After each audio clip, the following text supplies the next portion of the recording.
Okay, look who's here.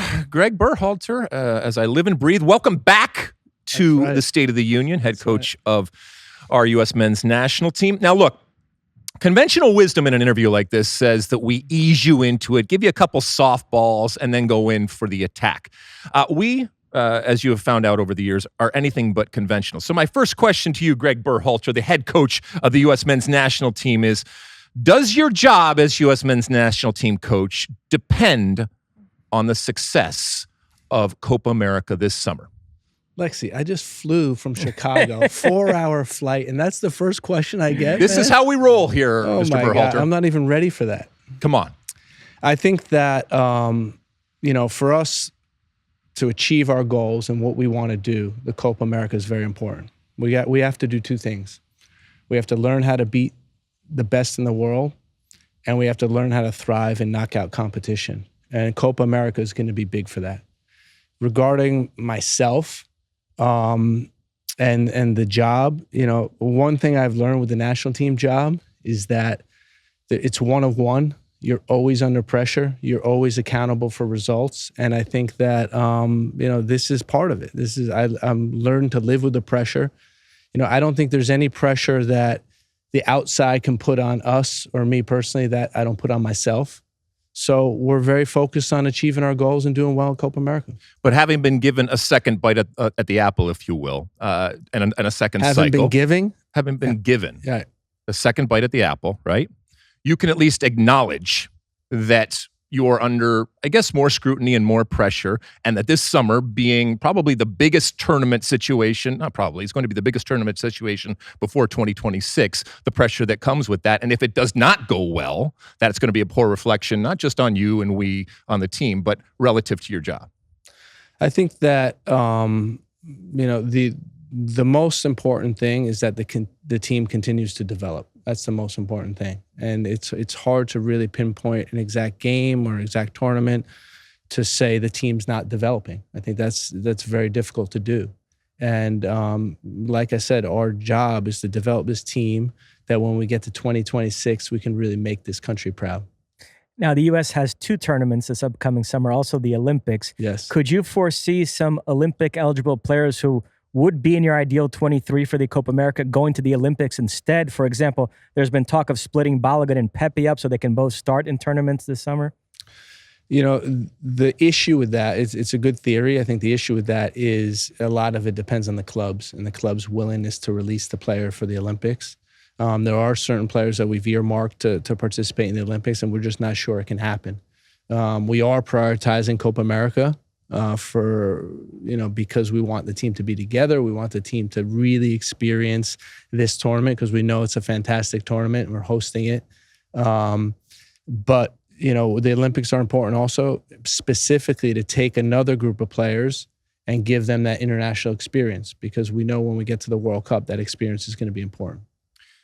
Come 2026, as you mentioned, it's not just an incredible moment, it's an incredible opportunity for the players and for you and for soccer in the country. I mean, we both lived through 94 and what that did, and 99 with the Women's World Cup here.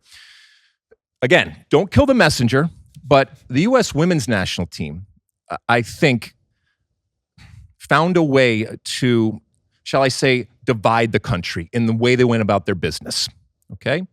Do you see part of your responsibility and part of your desire, whether it's this summer in Copa America and then obviously going through to 2026, to use this men's national team to maybe unite the country more and to have everybody celebrating not just this team, but celebrating soccer and putting a lot of those other things to the side? Yeah, I would argue, though, that the women's national team, specifically in 1999, basically changed sports for women in America forever. I think the impact they had on girls and women in general in sports is lasting even today.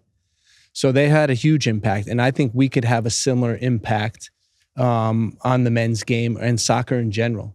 And we take that very seriously. I'm really excited for the country to get to know our guys personally, to get to know how good of guys they are, how much they care for playing for the national team. Some of the backstories behind it, because it really is a special group of guys. Think about In 2006, we're in Germany for the World Cup, and we're on the base in Ramstein. And, there's a little boy that wanted to take pictures with the team. And, you fast forward to 16 years later, and that little boy is playing for the U.S. in the World Cup in Qatar and standing in front of the military people when we invited them to training to thank them for serving our country. And that little boy was Weston McKennie. So we have some great backstories, to what we're doing and to who our guys are, that I think the American public, when they get to know them, would really fall in love with them. Gio Reyna, you're somewhat ironically the coach that's given him the most playing time in the last 6 months or so. We know about the struggles getting on the field at Dortmund. He goes to Forest. It's early, but things not off to a great start there. We saw Christian Pulisic extricate himself from a bad situation at Chelsea. He's now thriving at AC Milan. How concerned are you about Gio? How important is it for him to find the right home this summer? I think it's important to realize that Gio's still a young player, and he's still finding himself. He's still finding exactly who he is as a player. And every player on our team has gone through times when they're not thriving or it's not going the best way for them. And so for Gio, it's no different. We're not panicking. We know he has a ton of talent. We know that he can be a game changer. And we're looking forward to the day when he's in the team each and every week and really starting to thrive and grow, because we know how much quality he has and what a good player he is. You mentioned Gio's talent. And while we can be specific about Gio, I think you can broaden it out, because you've had the pleasure and the opportunity to work with a lot of very talented players. There would some that argue that this is the most talented generation, and maybe the depth of talent is unlike anything that we have seen in the past. But is talent enough for some of these players? And I guess I'm asking you as a coach to talk to some of those young players out there where there's a lot of talented players. But talent, whether it's Gio or anybody else, that only gets you so far. And can you coach the rest of it, or is it just something that's innate? You can definitely coach the rest of it. I think with a growth mindset, people change, and people can improve. And I think I don't think it's just about talent. I think you need the whole package if you want to be at a top level. And this is what we're talking about. I mean, there is a big difference between, being at a good level and the absolute top.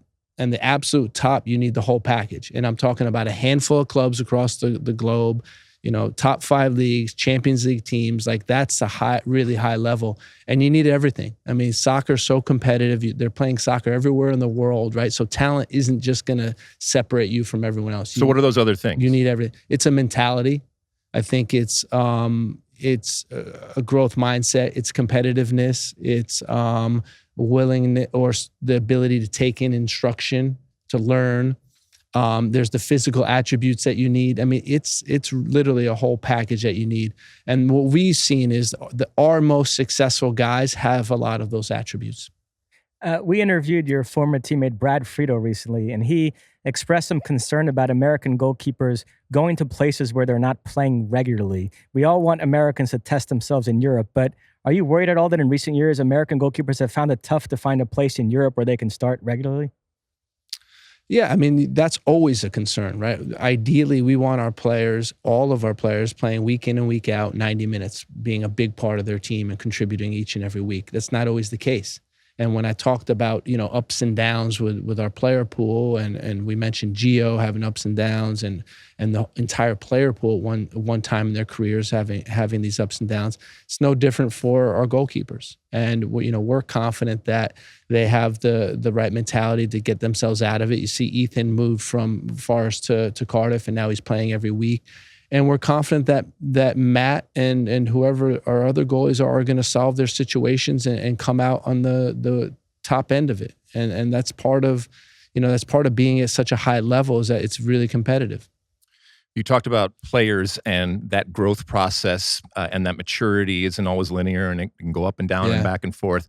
The same can be said about coaches. Yeah. I think I've actually asked you this before when we've talked about how I'm interested in how you have changed as a coach, and specifically in things that you do now that you wouldn't have done, or things that you don't do now that you maybe did when you first started with this national team and with this group, as you have been given these multiple cycles now with this group growing up. I think the beauty of how we work is, we have this cycle. It's plan, perform, reflect, refine. And that never stops. So every camp we're focused on getting better. And we look at what we did in this camp. We say, okay, was it good enough? If it wasn't good enough, what can we do better? We'll integrate feedback-based adjustments into the next camp. So it's this continual process of trying to improve. I think that if you look at yourself 2 years ago and think you were smart, it means you haven't learned anything in the last 2 years. So it's no different for us. We're always improving. We're always getting better, whether that's management, whether that's tactics, whether that's training sessions, whether that's game analysis, and everything. We're always trying to improve. What have you learned then? What haven't I learned? No, I mean, it's a really interesting question because, for example, Germany, we talk really specifics about Germany, right? So that would be an example of where, our defensive structure against their 3-2 build-up, if we want to press, one player wants to press, the rest of the players want to cover passing options, but we're leaving another center back open that they can pass to, then the next player will go out and press, the rest will cover. I think against highly technical players, it's a difficult way to press because they'll just keep moving you around and you'll get frustrated. I think if you really want to say we're going to high press them, you have to go 1 versus 1 in that zone. You have to do it or else it's going to be really challenging for your team. So that would be an example. When Tyler Adams has been unavailable, you've tended to play with McKennie and Musa sitting and Gio as the 10. And we all assume that's partly because you didn't love your other options at the 6. With Johnny Cardoso really emerging now, could you see a scenario where even without Tyler, you play more of that 4-3-3 with a pivot and McKennie and Musa in the midfield? Yeah, I mean, if you look at what he's doing at Betis, he's playing next to another player. So he thrives. Johnny thrives, I think, next to someone also. But if you can also remember from World Cup qualifiers, we moved another player next to Tyler also. So it wasn't, always Tyler's there alone. We obviously miss him. He hasn't played with the national team since the World Cup. He's really important to the team. But we've also played with a double pivot when he was around also. You're here in Southern California. Yeah. This is going to be a very important place, not just this summer, but obviously in 2026. Why was... I'm going to use the word decision, all right? I know you and U.S. Soccer gave FIFA input, but why did it ultimately end up where the United States national team is going to base here in Southern California, play multiple games here in Southern California, and from a group perspective, play their group games on the West Coast? Yeah, I mean, I think it's important to make the distinction that we did not decide. We gave FIFA input. And what we gave them was we'd prefer not to have to travel different time zones in the group stage. We'd prefer to be in a climate where, we can maximize our training. And, the West Coast is perfect for that. And when you think about, being based in Southern California, moderate temperatures, stadium, state-of-the-art stadium, one of the best stadiums in the world, I think it'll be a really great environment for the team. When you think about now going up to Seattle and playing in front of that crowd and that atmosphere and that stadium, and not having to travel these extensive lengths, I think it's an ideal situation for our group to have a good tournament in 2026. But it doesn't necessarily spread the gospel around to the rest of the country there, because there's a lot of people that were disappointed that they're not going to be close to a game. It's not that they can't get to a game. And I can understand that. And I really believe that it's just not about, the host cities or the host venues. We're trying to reach all the communities in the United States. And we really want to connect with the entire United States because it is really, important for our team to make this nation proud in the World Cup. So it's not just about being based in LA. And I actually feel bad that, we can't be playing all around the United States, but it's really challenging when you think about in the group stage going coast to coast. Both Brandon Vasquez and Cade Cowell off to a good start in Liga MX. And although MLS and Liga MX are probably in the same level now, people seem to think there's an added cachet to doing it in Mexico. They're out of their comfort zone. They're doing it in a country where there's more pressure. The fans are more demanding. Do you feel that way? What did you make of those moves, and how do you equate a player performing in Liga MX versus MLS? That's a great question. There is a big debate about MLS versus Liga MX. I think we've done a great job in the United States in youth development in these last 10 years. If you see the products that we've been pushing over to Europe and developing in MLS and leaving to go to Europe, I don't think Liga MX has done it the same as us. I think they've relied on talent from the outside to really push their league and drive their league. But it is a high pressure league. And when I was in discussions with Club America, it was really exciting to be playing under that pressure, that coaching under that pressure every single week, because it's very volatile there, and it forces you as a player to really push and to be focused on performing at a really high level every game. I was going to ask you about that, because that was a crazy week with the Club America rumors and then you getting rehired by the U.S. How close did the Club America thing come? And was it ever a choice, or as soon as the U.S. came calling, you knew that you were going to take the U.S. job? To me, it was about unfinished business. So when this opportunity came, it was something that I felt very strongly about. But in terms of Club America, it was very close. And one thing I could say, it's a really professional club, high level club, an exciting club, and really good people there. So it was for me, it was a really good opportunity. We're recording this on the night of the first game in the 2024 season of Major League Soccer. You just talked a little bit about Major League Soccer.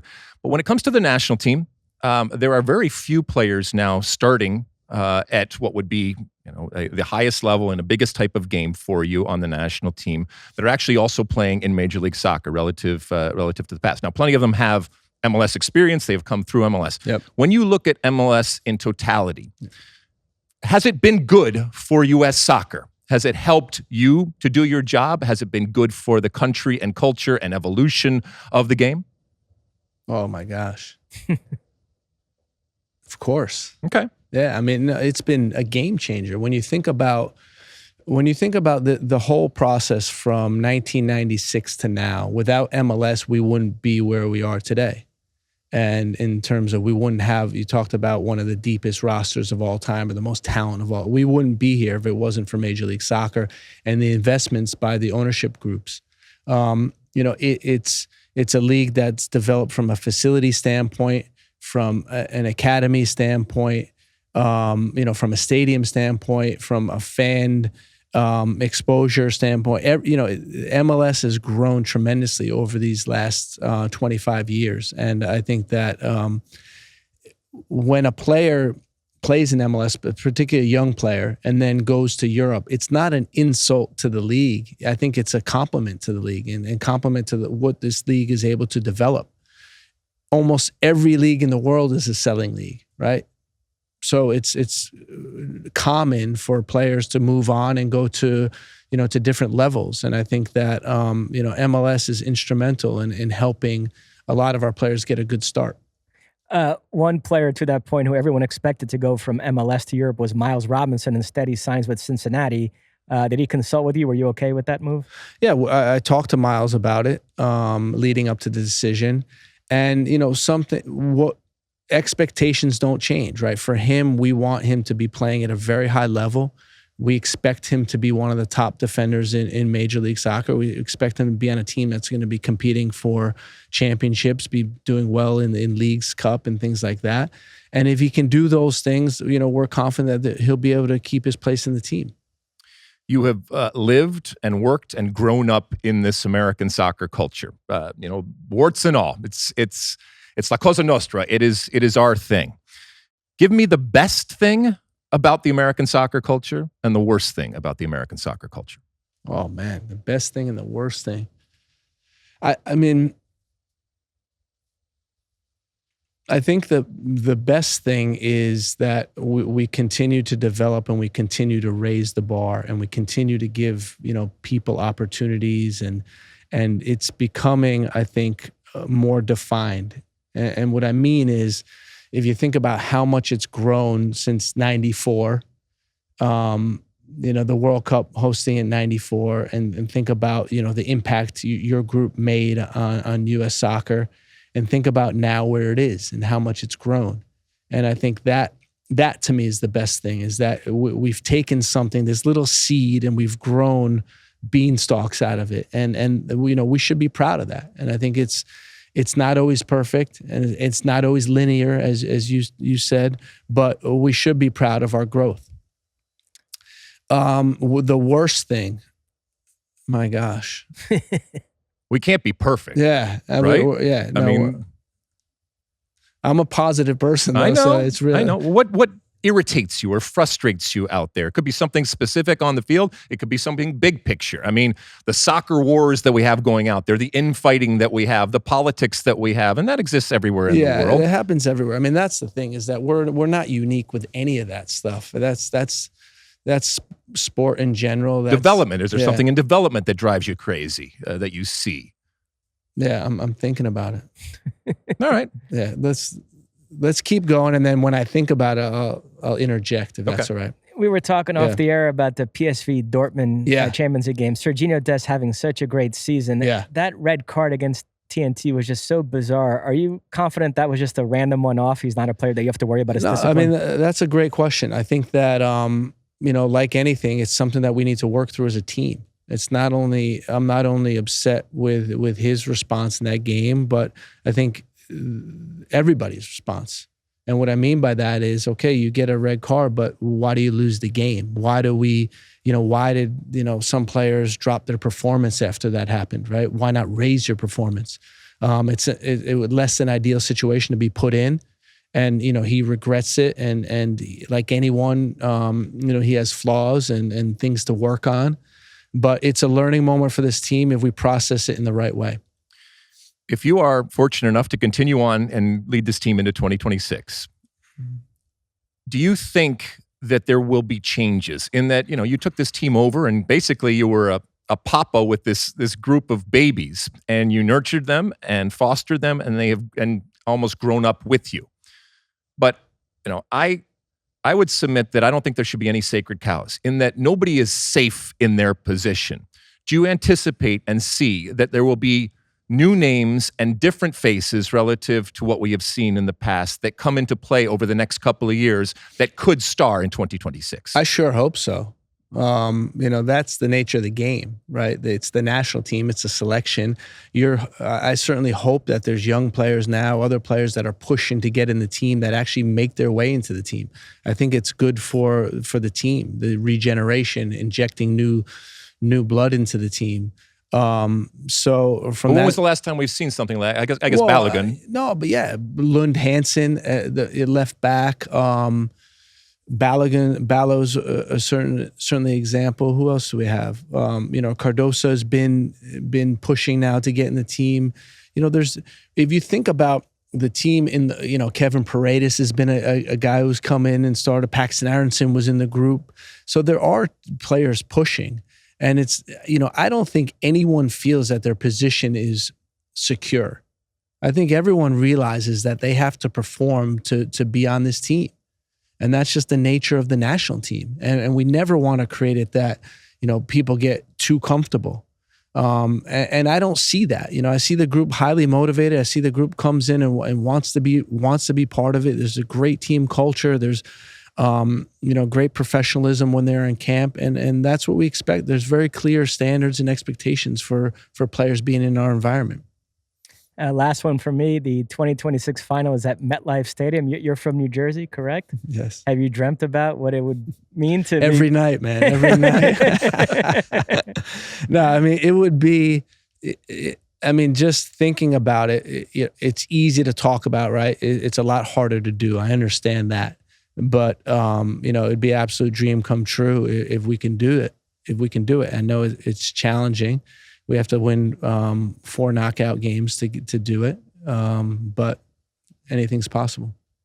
So you're saying right here that when people either that know you, that are now going to continue to follow you through this summer and into 2026, hopefully, or people that you're hoping to bring into the tent and introduce the game to, they should believe in you and this team to do things that we haven't seen done before by a U.S. men's national team. Our expectations should be higher than anything that we've done in the past.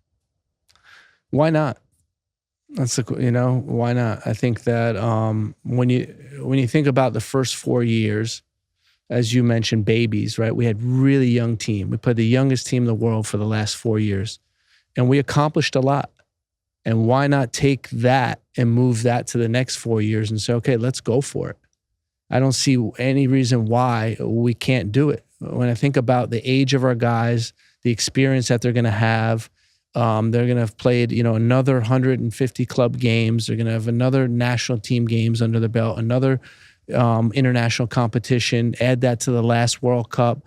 They'll be ready, and you need that experience to perform at a high level. And the guys will be ready. We'll have talent. We'll have the teamwork, and why not aim high? I mean, we're hosting the World Cup. Why not shoot for the stars?